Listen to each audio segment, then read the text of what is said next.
L'un de ces transgresseurs fut Abel. C'est pourquoi notre maître Moïse, qu'il soit en paix, qui était la révolution d'Abel, fit tant d'efforts pour laver la tâche d'Abel à partir du moment où il sortit d'Égypte avec sa foule populaire, ce dont nous reparlerons plus bas. Et l'extension de Moïse en tout et dans chaque génération alla jusqu'à 60 myriades de générations avant que toute la tâche d'Abel soit effacée. C'est ainsi que les lettres initiales de cette phrase, Ratzgelto Malav, la mort sera absorbée dans l'éternité, représente le nom d'Abel. Et dans toutes les racines cela se retrouvera semblablement. Maintenant que l'on sait la façon comment dans les âmes de Caïn et d'Abel le mal fut mélangé au bien, et cela dans tous les degrés des âmes depuis la psyché jusqu'au mental, on voit que le mal de Caïn était dit tout à fait grand, car les jugements de la sévérité sont extrêmement rigides. Mais également le bien qui était dans Caïn était tout à fait un signe et marquant comme on l'a dit plus haut. Il faut savoir que le bien ne se sépare du mal que par une bonne œuvre ou l'observation d'un précepte accompli par l'homme qui a mené dans le monde une telle âme, de sorte que plus grand est le précepte, plus grand est le vivace désir de l'homme pour l'observer,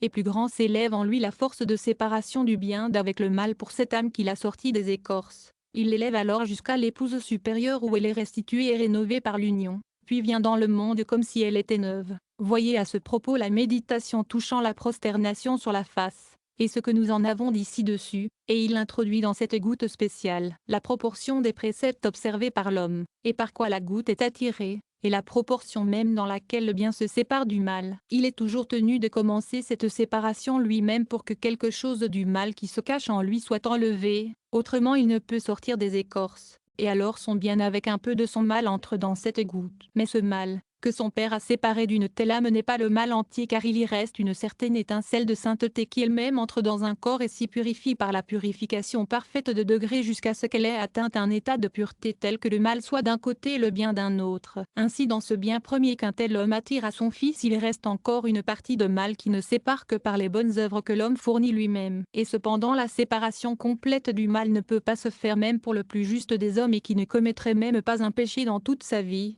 La première tâche adamique subsiste toujours et c'est pour que la séparation du mal se fasse totalement.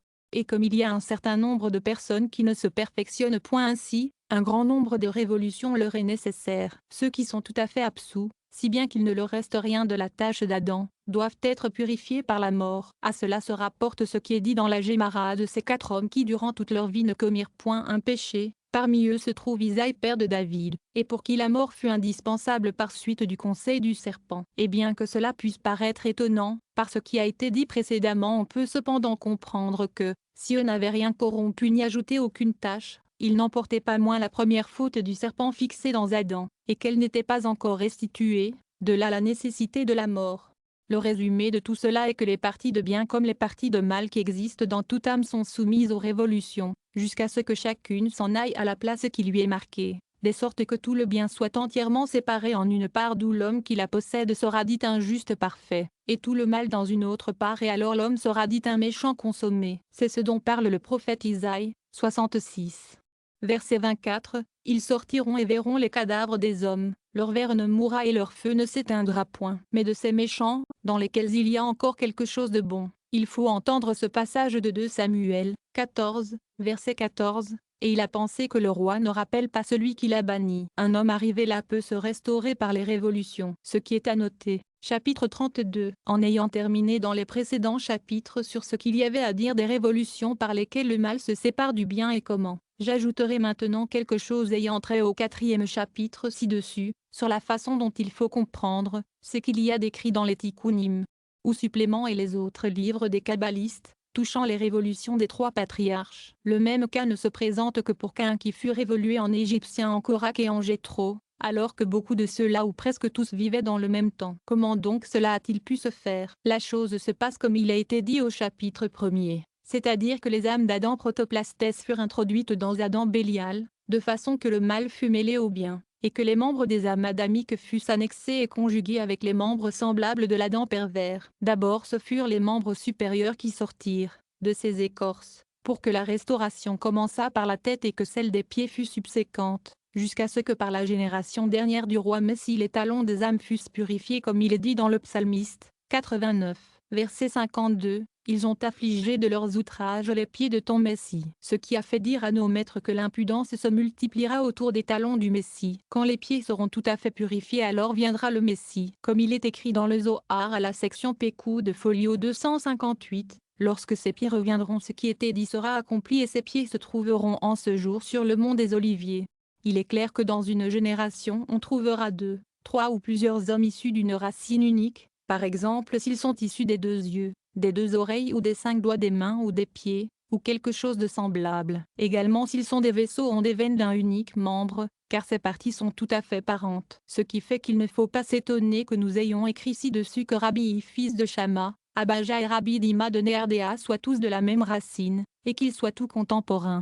Ensuite il y a une autre raison qui se rapporte à ces choses et que nous avons dites, c'est que toutes les âmes sont en exil avec la gloire cohabitante, mélangées aux écorces, d'où, grâce au temps, ou par le fait d'un précepte observé dans ce monde par un homme, ce dernier devient digne d'élever et de faire sortir 2 ou 3 ou plusieurs étincelles, si elles sont d'une unique racine, bien qu'elles ne soient pas seulement proches, comme par exemple les yeux et les oreilles, ainsi de plusieurs hommes dont chacun fait sortir une étincelle, l'un quelconque peut, par la force d'un devoir accompli, attirer dans le monde des espèces semblables d'étincelles, en particulier ce juste est de la racine de cette âme, et alors bien qu'une âme soit de la tête et l'autre du pied et ainsi de suite. Il n'y a cependant pas de difficulté, car tout se dirige par la vertu des préceptes et des bonnes œuvres qu'accomplit un homme, et c'est par eux qu'il amène les étincelles semblables. Il peut arriver qu'un homme, à ses premières générations, ait accompli un mince précepte qui ne lui permette que d'attirer une âme de la notion du pied, et qu'un autre vivant dans des générations ultérieures observe un grand précepte qui lui permette d'attirer une excellente âme de la notion de la tête.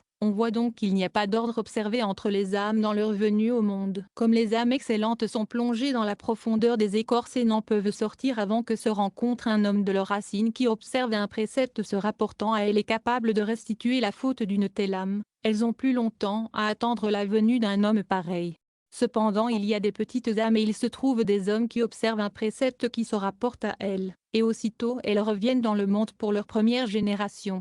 On peut encore donner une autre raison qui rendra notre sujet plus pleinement compréhensible. Comme nous l'avons dit au chapitre 24, dans chaque racine il y a des disciples, des sages et des observateurs de préceptes et de bonnes œuvres et aussi des gens du peuple qui dans les membres sont semblables à la peau, à la chair, aux poils et aux ongles. C'est pourquoi il est nécessaire que dans les premières générations la plèbe d'un membre vienne avant l'élément supérieur comme les poils de ce membre viennent au monde plutôt que les disciples des sages infiniment plus élevés et qui pourtant se rapportent à un membre inférieur à celui-là. Car entre les disciples des sages touchant aux pieds et la plèbe existant dans la tête il n'y a aucune proportion ni similitude. Ainsi donc la plèbe sort plus vite des écorces. Et c'est pour cela que nous voyons qu'avant les patriarches du monde il y eut 20 générations pendant 2000 ans. La génération du déluge est celle de la tour de Babel. Ceux-ci viennent au monde en temps voulu quelquefois par la vertu d'un membre inférieur, quoiqu'il soit excellent, ou par la force d'un précepte observé à ce moment qui leur donna la possibilité de sortir comme il a été dit.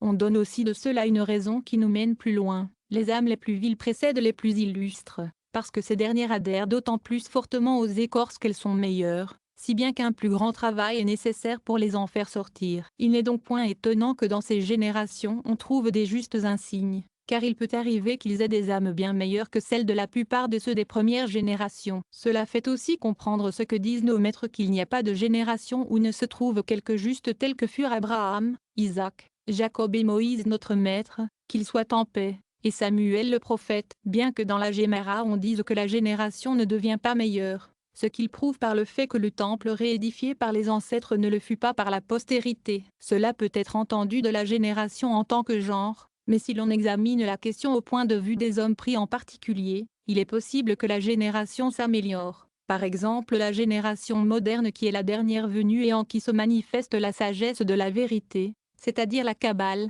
afin que vienne le Messie. Ainsi qu'il est dit dans les Tikkunim, ou les suppléments que c'est à cause des mérites du livre du Zohar que le roi Messie doit être révélé.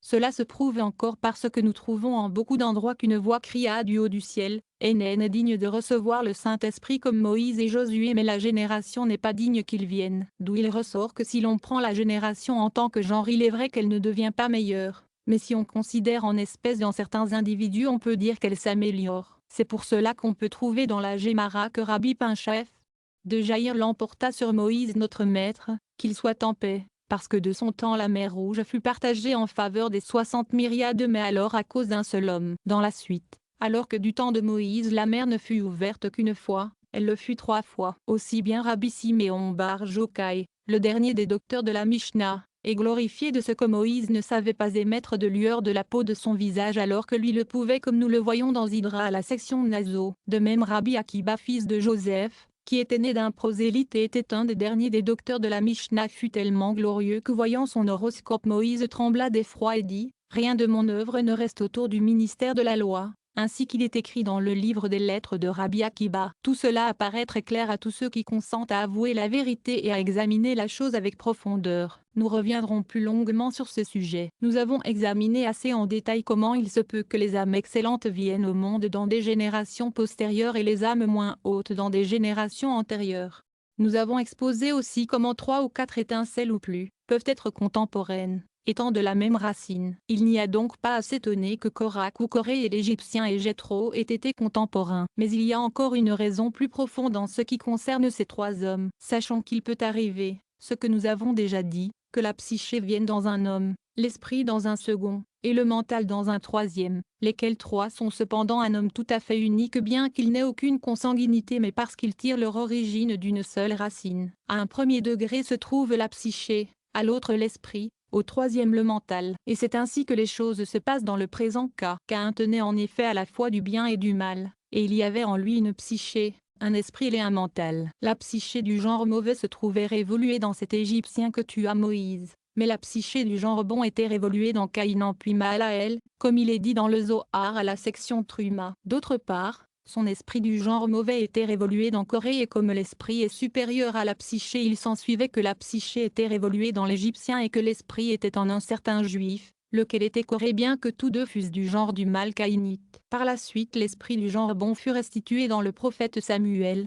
après avoir d'abord été révolué dans Nadab et Abihu, comme nous le dirons plus bas. Son mental était révolué dans Jéthro, et si perfectionné, si restitué ainsi qu'il est dit dans le supplément 115 folio 101 que c'est dans Jéthro que Caïn commença sa restitution. Et cela se rapporte à ce que dit la Genèse, 4 verset 24, Caïn sera vengé cette fois, où le mot est écrit d'effectivement sans va pour indiquer ces 3 révolutions et ces 3 restitutions, dont l'ordre va du haut en bas suivant l'ordre des lettres c'est-à-dire Jéthro, Korak et l'Égyptien. Voyez sur ce point le chapitre 26. Chapitre 33. Afin de descendre à l'étude de quelques questions spéciales au sujet de ces hommes, nous avons déjà avancé que l'Égyptien que tua Moïse était la mauvaise psyché de Caïn. Moïse, lui, fut le bien qui avait été dans Abel, comme Caïn péchait quand il tua Abel pour lui prendre sa jumelle, ainsi l'Égyptien tuait cet Israélite pour lui prendre son épouse Shelomite fille de Dibri, ainsi que l'on sait. C'est ce qui fait dire dans l'Exode 2, verset 11.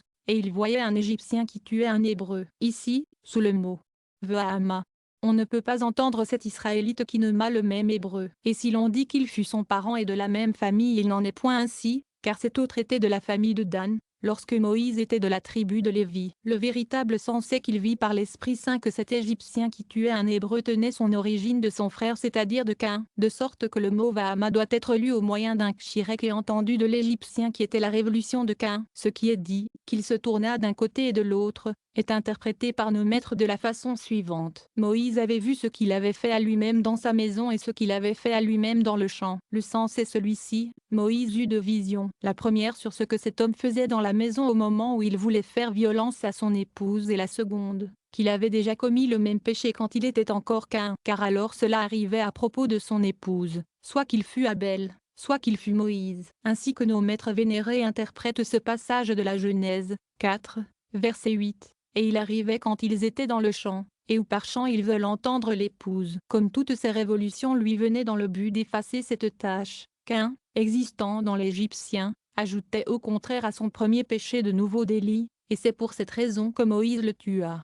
On trouve aussi dans les suppléments, numéro 110, un texte qui explique les choses de la même manière en y ajoutant une explication sur les mots de l'Exode 2, verset 12. Et il vit qu'il n'y avait personne, le sens est qu'il vit que nul prosélyte ne devait sortir de l'Égyptien, ou, qu'ayant regardé s'il y avait en lui quelque chose de la nature du bien, il s'aperçut qu'il n'y avait aucun espoir. Nous avons déjà dit que l'Égyptien était la psyché du genre mauvais de Caïn et non du genre bon. Et comme il vit qu'il n'y avait en lui aucun espoir, il se décida à le tuer. Il n'est pas vrai qu'un homme juste comme l'était Moïse notre maître, qu'il soit en paix, eût pu tuer un homme à cause d'une haine profonde, alors qu'il est écrit dans le Lévitique 19 verset 17, « N'aie pas ton frère dans ton cœur ». Or celui-là était son frère. C'est bien plutôt au contraire par un amour